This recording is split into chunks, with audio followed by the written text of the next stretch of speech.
settlement is like a very, very like a debated term in the space. But settlement is very, very asset specific. How does this benefit the end user from a user experience perspective? So do you think Solana is going to flip Ethereum? Welcome back to The Rollup, your home for technical talks and open conversations that shape the modular future. Nothing on today's show is to be construed as financial advice. You can see our full disclosures list at therollup.co/ventures. Sit back, relax, and enjoy today's episode after a quick word from some of our awesome partners. Innovating finance, global, institutional, and on-chain. Deep liquidity to drive capital efficiency. Now maximize yields on institutional-grade liquid staking with METH. Unlock $1 trillion of capital via Bitcoin. All of this secured by Mantle's treasury of billions in stables and ETH capital pools. This entire ecosystem is coordinated by a vast network of seasoned VCs that are aiming to create the next generation of banking and financial technology. This is Mantle. All right, Rachin, welcome to ETH Denver. It's your first time on the Rollup. So who is Rachin and what are you building in the space? How did you get involved in crypto? And maybe just a quick introduction before we jump in. Yeah, 100%. First of all, thank you so much for inviting me here. I must have done some good deeds in my past life to be here. It's the double earrings, bro. They're fresh. Thank you. So a bit about myself. I have been in the whole computer science development space for a while now. Started out as a game developer, actually, probably 7-8 years ago. I grew up for most of my life in Nepal. And the way I got into crypto was when I was trying to publish an Android game to Google Play Store.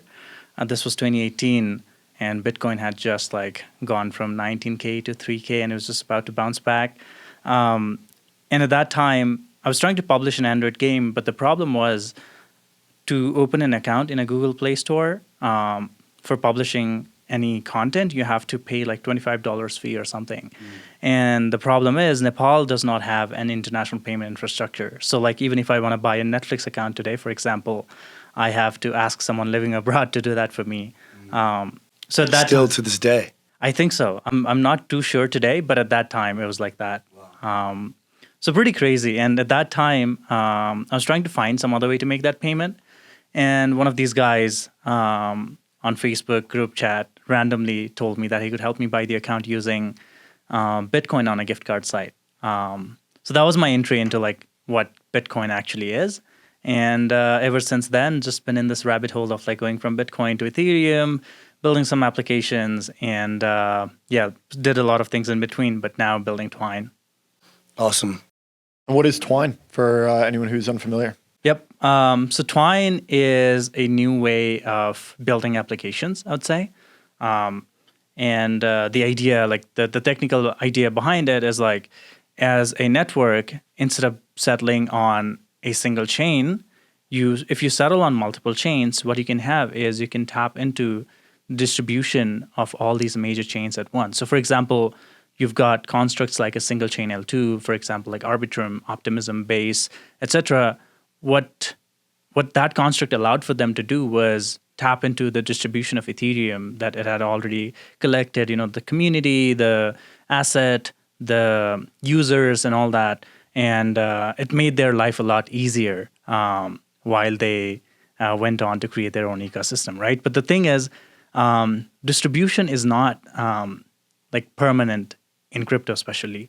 If you look at 2023, for example, Ethereum applications and rollups were printing, and Solana was applications was not there, right? They were basically dead, considered dead at that point, early on in 2023. But you come to 2024, you see this complete switch from the distribution going from Ethereum to Solana land. So it's if you're building an application now, the thing is, if you choose one chain or one place to tap into the distribution, there's this risk that, okay, that might not be relevant tomorrow, and all of that may flow to the other place where you're not connected to. So that's really, So to make the lives of applications easier is what we do.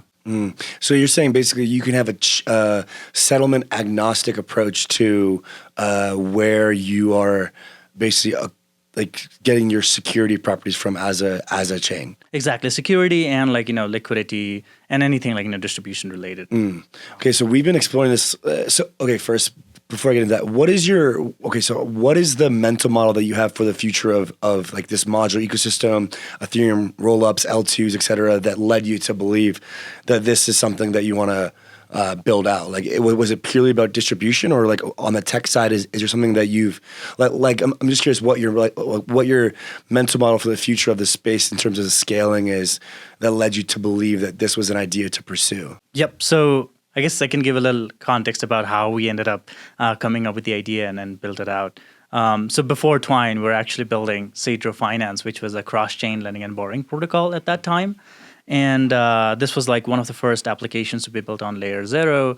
And we later on like added other message passing protocols as well. But what we realized quickly was for anything beyond a simple token transfer across chains, building a cross-chain application is really, really hard. It's a pain in the ass for application developers, because now when building the core application logic is already hard enough, you have all these infrastructural side of things that you have to worry about, like handling all the asynchrony, non-atomicity, and also having to maintain the infrastructure for multiple chains. And if that other chain has a different VM, you have to rewrite your application in that VM as well. So it's a huge pain. So we realized that, and then even then, like we did hack around and went to testnet with that, and the thing was like the user feedback was like, okay, using it is hard because you have to keep switching networks, you have to have your funds available on multiple chains. I remember using like Synonym Finance and like Pike, which were similar ideas. Yeah. And it was like you had to like choose which USDC or ETH on which chain that you wanted to do, and you always had to have the right number on each one of them. Yeah, it was really weird. Yeah, it was a very weird user experience, right? So that led us to think like, okay, there's some deeper problem that we can solve here. And that's really when we got the idea of like, okay, if we can have this one platform that application can build on top of, and that platform handles all these complexities of you doing the cross-chain transactions, then that makes the lives of developers a lot easier, right? And now they don't have to, like, if for example, like, tomorrow a new chain, or for example, like, let's say tomorrow Aptos, for example, makes a comeback. Now you don't have to, and you're an application on Solana, for example, now you don't have to go and think about how do you deploy on Aptos, for example. Like you just let us do that, and you just don't have to change anything on your part, but tap into the distribution of wherever users are. Got it. So how does this technically differentiate for something like AggLayer, or like the Superchain, where it's kind of bringing these different chains together? Like, are you guys building this like shared settlement layer as like its own blockchain to facilitate this, or kind of how does this technically architecturally work? Yes, 100%. This is a great question, and I think this is something that I've been asked about a lot in terms of like how we differentiate from things like AggLayer, Superchain, and even shared sequencers for that matter. The thing, it's like quite different actually. It's quite complementary, I would say, more than it's competitive, because like the games, like the games we're playing here are at like completely different levels. So AggLayer, shared sequencers, Superchain, they're all playing at like more of a sequencing and execution layer of the stack. More of a sequencing layer of the stack and block building level. But for us, we go down the stack and think about more from the execution layer part of things. And the thing is, with AggLayer or Superchain, the construct is very like a shared collective kind of construct, right? So you have this one settlement layer or like settlement contract that has been written by a neutral party, and now like any new chain can come in and opt into that settlement contract, which is what allows a lot of the unified behavior across all the chains that is involved, right? But for us, it's like quite of an inverted approach actually. So we've got this one chain that is now settled to multiple chains. So now the interesting switch that happens here is like, instead of chains coming in and opting into this shared collective, this chain that is us, we go and opt into all these chains that we want to tap into. And then there's like, I'm not saying one is better than the other, but it's like AggLayer or like Superchain kind of construct works very well for things like long tail chains, where like they want to attach to some major ecosystem to bootstrap their distribution. But for us, it's more about going in and choosing the major chains, because it's not a very scalable design, right? You cannot, as a single entity, go and deploy on all the chains that exist out there. There's like a lot of technical hurdles there because of that, but it doesn't really matter for us, right? The goal really is like tapping into the major sources of distribution, and we've started that out with chains like Solana, Ethereum to start out, and been looking into places like Bitcoin as well, which is a very interesting landscape now because with the development of BitVM and all the stuff where you can now actually verify ZK proofs on Bitcoin. Like not quite there yet, but almost there. So just to close the loop on the mental model, I know Rob's got something here. Basically, Twine has its own chain that is plugged into Ethereum and Solana right now, and could be added into Bitcoin and other kind of base layers as this chain that can settle to any of these base layers.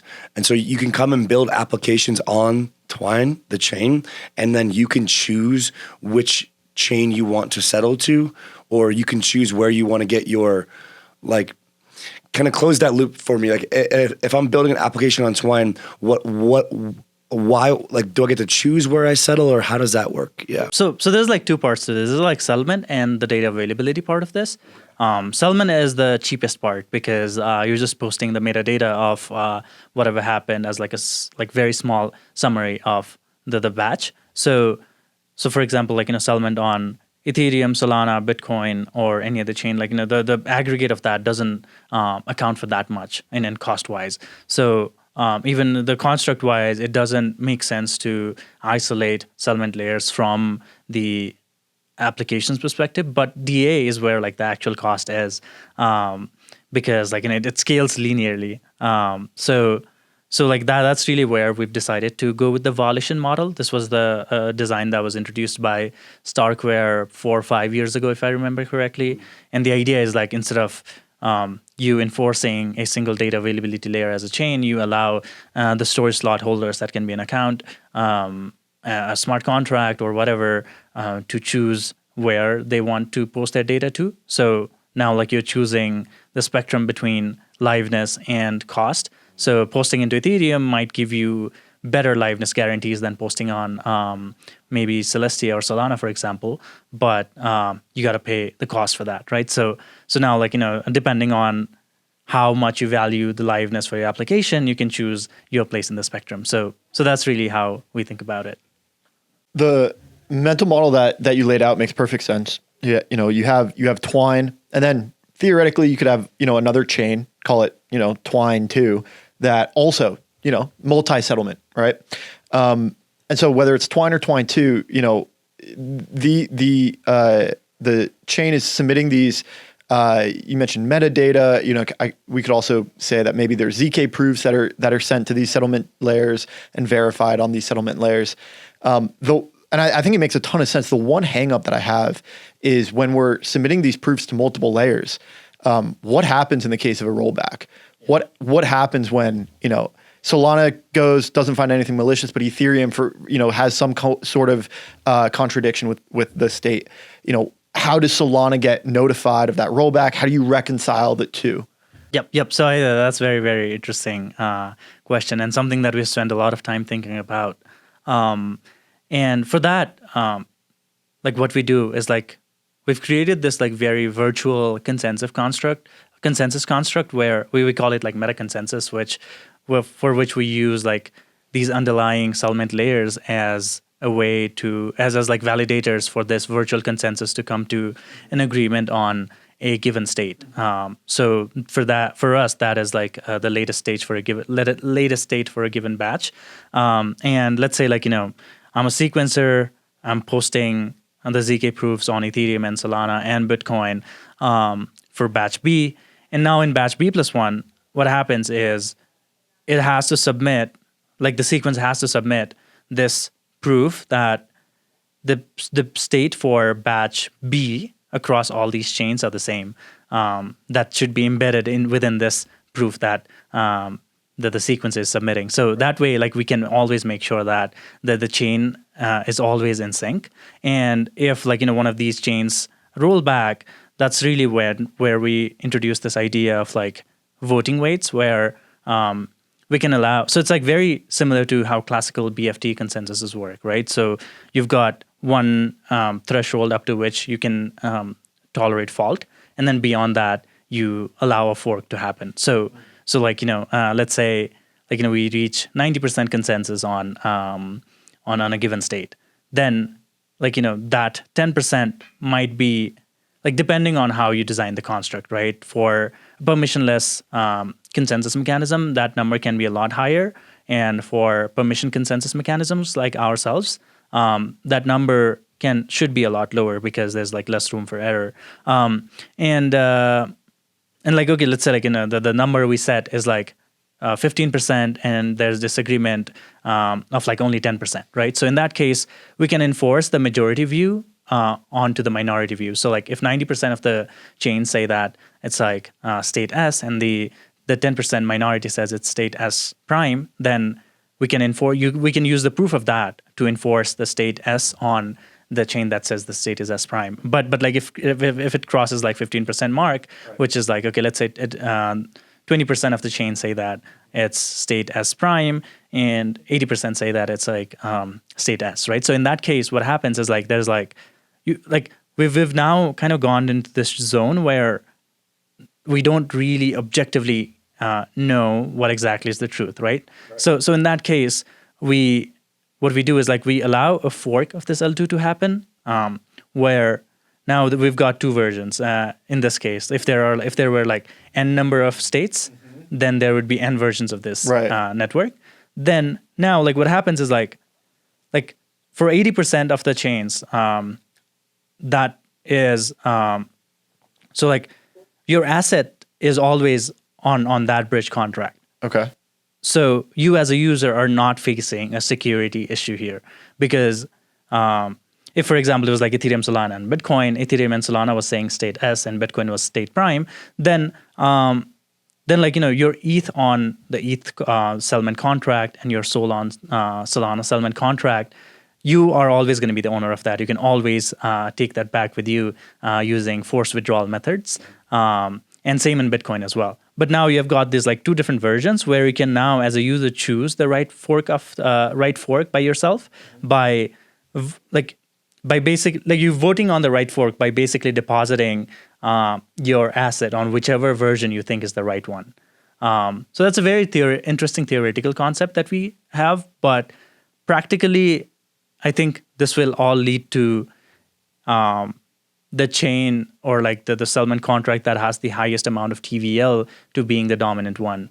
So it's like it goes into this debate of like what John and Tughrul always argue about what is an L2 and what is not. So it's very interesting design space there. Okay, so it's all just chains and bridges. Exactly. Yeah. So to kind of summarize that, we have, in the event of some sort of reorg on a base layer, which assumedly so in the initial stages, choosing the most prominent base layers kind of eliminates this risk as a whole. I mean, seeing that, Ethereum isn't going to roll back over $1.5 billion Bybit hack. Solana likely isn't going to roll back for any sort of real material risk, but there's always risk that's present. But even assuming that aside, worst case scenario is we enter a position where there's effectively a need for some sort of hard fork because of a lack of acceptance of the amount of tolerance of what the states are aligned, or like to the extent that there's two different states, there's a certain percentage. Yeah, I have a question about that part. Like, if we choose Bitcoin, ETH, and Solana as the settlement chains, two of them agree, one of them disagrees. Does that mean 67% and 33%? Or does that mean, is there like you're taking into account all of the nodes on each of the networks?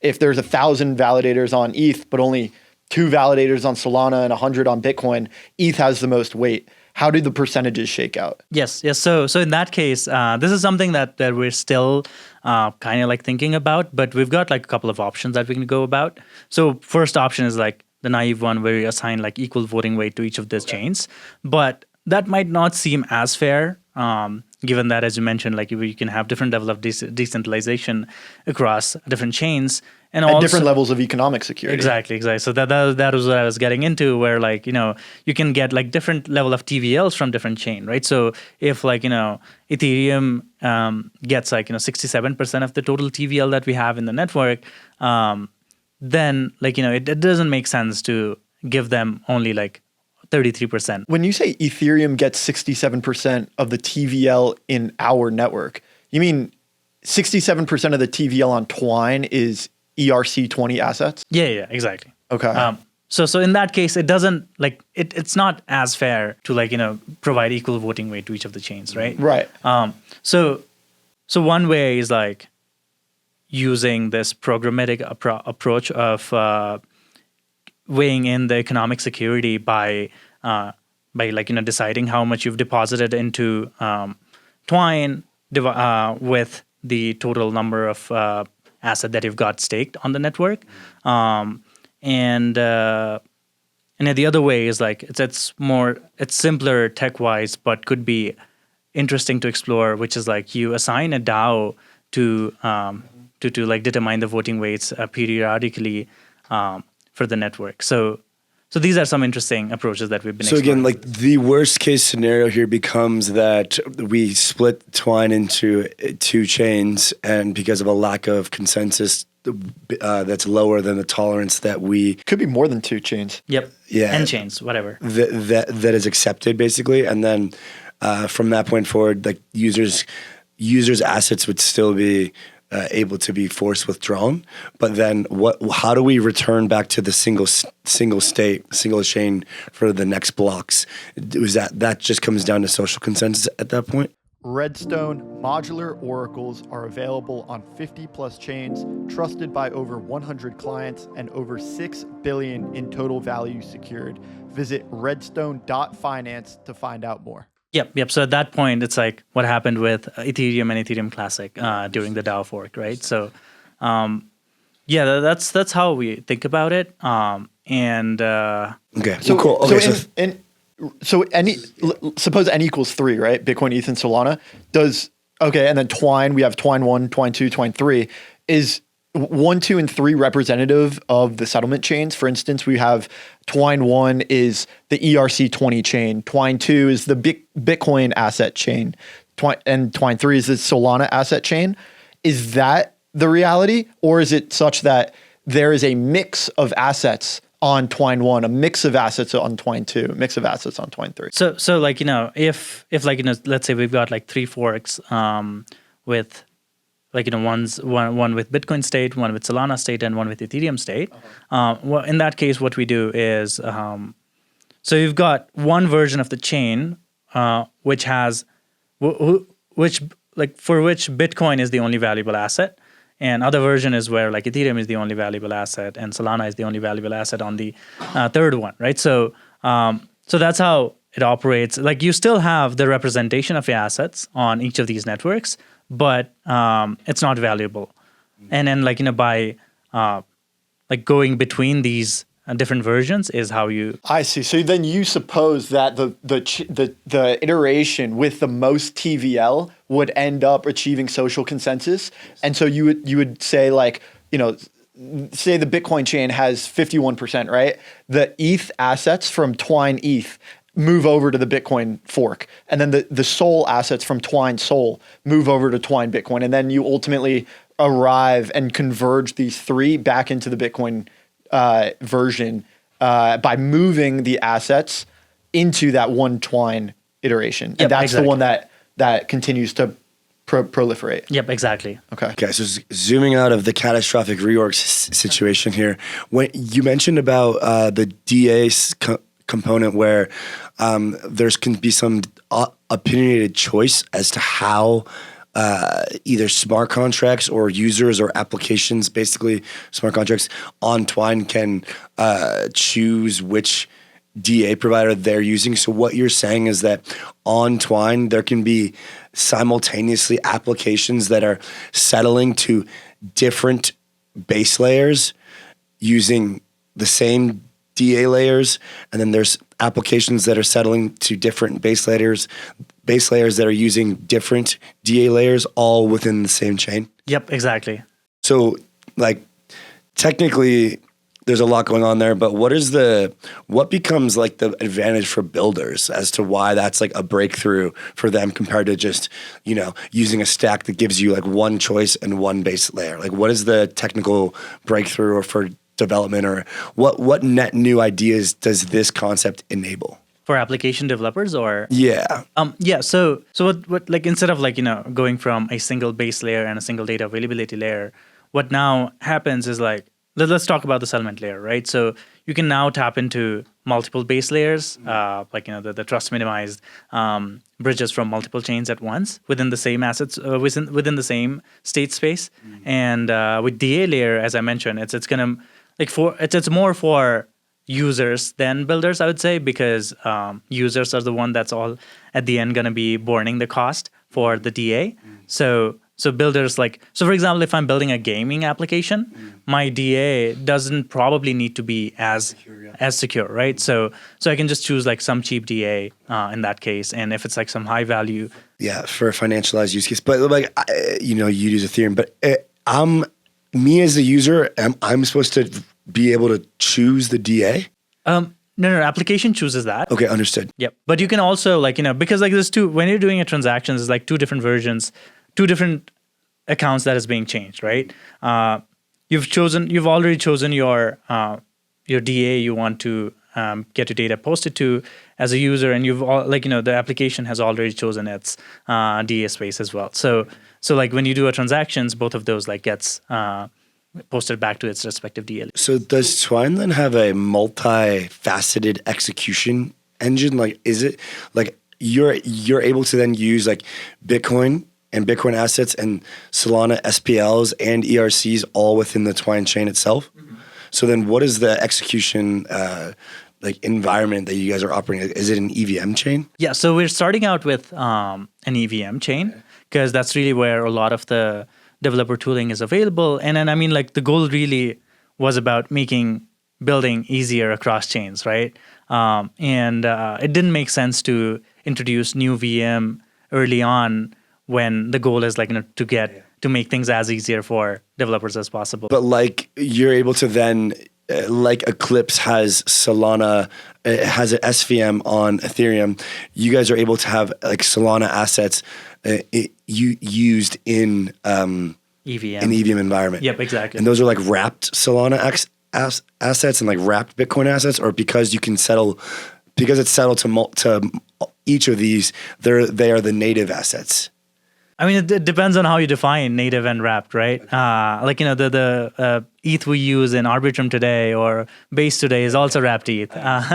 If you define native as being the trust minimized bridge, issued on the L1 is what I mean. Yep. Yeah. So then in that case, everything is wrapped that's beyond Ethereum or beyond Solana. So what we can optimize here on is bringing down the trust assumptions to as low as possible. And that is supposedly the industry standard for calling native assets. So those are the advantages for a developer of an application. Let's talk a bit about the advantages for the end user, right? Because ultimately you built this so that you could have a cross-chain lending market. When you have multiple assets, multiple settlement engines, settlement layers, how does this benefit the end user from a user experience perspective? So I think we can start this off by kind of debunking the idea of what a lot of people think, that cross-chain doesn't really matter as much. It's kind of ironic to me because when you think about Bitcoin and why it existed, it's because at the end it's all about the value you hold as a user or the holder, then the abstraction of the local currency, right? So me being in Nepal and holding a Nepalese rupee is not same as holding USD in America, right? But then at the end, that shouldn't be the case. Like at the end, like we're all doing the same work. So that's really what ended up like making Bitcoin relevant, especially across like outside the states. And now like when we think about okay, like users on like holders of Solana assets are not they don't care as much about Ethereum assets or Bitcoin assets or like the activities that happens there, and that doesn't make as much sense to me. And so in like the application of a like cross-chain lending market is probably the easy example to picture. For instance, say you need to liquidate some collateral, right? Because someone got margin called. You need to find a venue to go sell off that collateral, pay it to a liquidator. Where do you do that? Like, do you do it on Bitcoin? Do you do it on SOL? Do you do it natively on Twine? How are you able to do it in a synchronous contract call because you have all of these things tied together? How would that like scenario play out? Yep. So lending market is very interesting, and I would say like I think the kind of application that benefits the most with Twine, and the reason is like liquidation is always the hardest part about building like a lending and borrowing protocol, and especially in a cross-chain environment. And in this case, it becomes a lot easier. It's like you can just deploy an Aave fork, like at the bare minimum, and also like be able to serve SOL, ETH, Bitcoin assets. And then the reason is because all of that is living within the same state space, right? So like all of that can happen synchronously. And also like, even if like, you're not building on Twine, like all of your application on Twine, one of the things that you can do is like, even if you're building a cross-chain application, like a cross-chain lending and borrowing protocol using, like with the construct similar to how you do with Layer 0, where you deploy your different instances on multiple chains. What you can still do is like deploy your logic on Twine, which then handles all the liquidations. So there's like two ways to go about this. The easiest one is like deploying all of it on Twine. But even if you don't, just by deploying your logic on Twine, you make things a lot easier for yourself and the users. For the end user too. Yep. And so just to put some like concrete, examples behind this, like, for instance, say I borrow Bitcoin against ETH, right? And I have ETH as collateral, I have Bitcoin as my debt. All of a sudden, Bitcoin goes up, ETH goes down. We need to sell Bitcoin and use it to repay my debt in ETH, right? So I need to swap Bitcoin for ETH. Where do I do that? Where do I execute the swap? So we'll have an AMM or a swap contract within like Twine specific chain as well, where now you can do all of that within a single call. Okay, within a single call, you can make synchronously composable swap between Bitcoin and ETH. Exactly. So where are you guys at in development now? So we've achieved the multi-chain settlement between Ethereum and Solana so far. We'll probably have our developer testnet ready by early next week. So lots of work going on in the back. And Solana was especially hard because Solana is not a friendly chain for developers. It's a great chain for users, but not so much for developers, which is why you don't see a lot of like developer activity there. One of the things that we require for our construct to work is the chain has a light client-ish support in ZK, and Solana not only didn't have light client, not only didn't have like ZK light client, but it didn't have any light client at all, because of like how like integrated, tightly coupled, heavy its consensus and its whole like network is. So we had to build that out first, and like move forward in the stack. So we did that. Took a lot of time, but I would say like that was the 80% of the work for what we want to achieve. And the thing is, like, we really wanted to do Solana for a couple of reasons. It's because like Solana is like the best settlement layer you can think of after Ethereum. And B, it's a different execution environment, right? And it's an SVM. So like to truly like showcase our power as to like what this construct can do, Solana and Ethereum was like this two perfect choices for us. So we really wanted to do that. And I'm glad that we were able to do it. We can dive into this later, but I also want to call out that settlement, settlement is like a very, very like debated term in the space.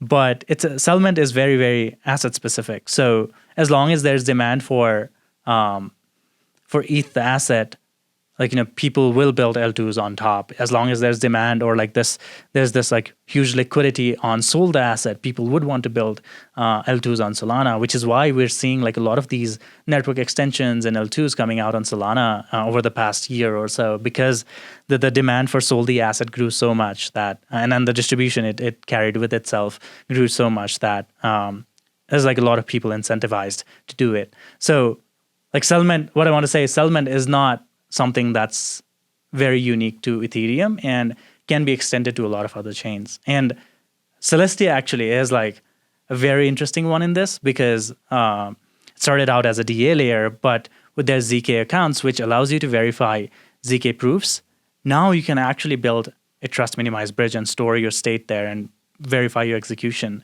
So as long as you can verify your execution on this chain, you can call that a settlement layer. And the demand for that depends on whether there's like this demand for their native asset. And TIA is like, really, it's a big asset, right? It's a major asset. So which is why, like for me, like the most exciting thing about Celestia is the lazy bridging, or like the ZK accounts they're introducing. Yeah. So is Celestia next on the? We talked a lot about Bitcoin, but I take it Bitcoin needs OP-CAT in order for you to verify on Bitcoin L1 and settle to the L1? Yeah, I mean, like OP-CAT makes things a lot easier, but even before that, BitVM2 construct, it doesn't use BitVM. Okay. Yeah, but it's an optimistic setting. So it's like we need to do a lot of modifications here and there, but it's still possible. But so Celestia is a bit easier in that case than Bitcoin. So how can you leverage ZK accounts and lazy bridging to really just make this multi-settlement ecosystem more robust? It'd probably help if they shipped it. ZK accounts and lazy bridging. It'd probably help if Celestia shipped that. Yeah, that would be nice. That would probably be helpful. Yeah, that would be the most important thing. So suppose everything goes according to plan, it is shipped. How can you leverage that technology? What we can do is like settlement, like at its core, is just about verifying the execution of whatever happened off chain was correct or not, right? And ZK is like the best. ZK Snark has been the best way to do that so far. And now, like, until now, like, people have been using Celestia to dump their data, right? And nothing else. It's like, that's why they call it lazy chain. Dump their tokens too. Yeah, yeah, I don't know. Yeah, moving on.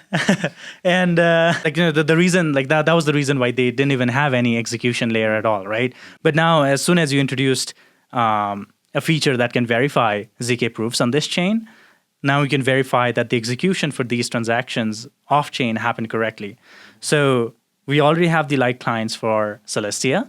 Now you get the proof verification for the execution off-chain. That's all you need for a chain to be settlement layer. So as soon as that's live, we can use Celestia as a settlement layer as well. And I think this is really where we kind of start to see the difference between kind of see the line blurring between settlement layer and DA layer. And then I think like the way Celestia approached it is like I think the most optimal way of building a settlement layer. Remove all the debt that's not helping you become a settlement layer.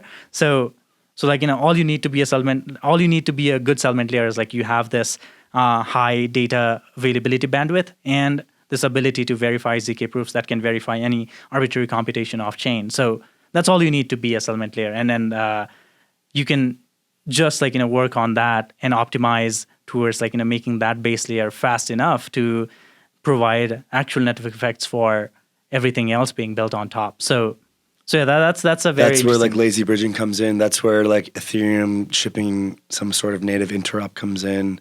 Yeah, I don't know when the native interop is happening, but I'm very I wish that happens fast. All right. So do you think Solana is going to flip Ethereum?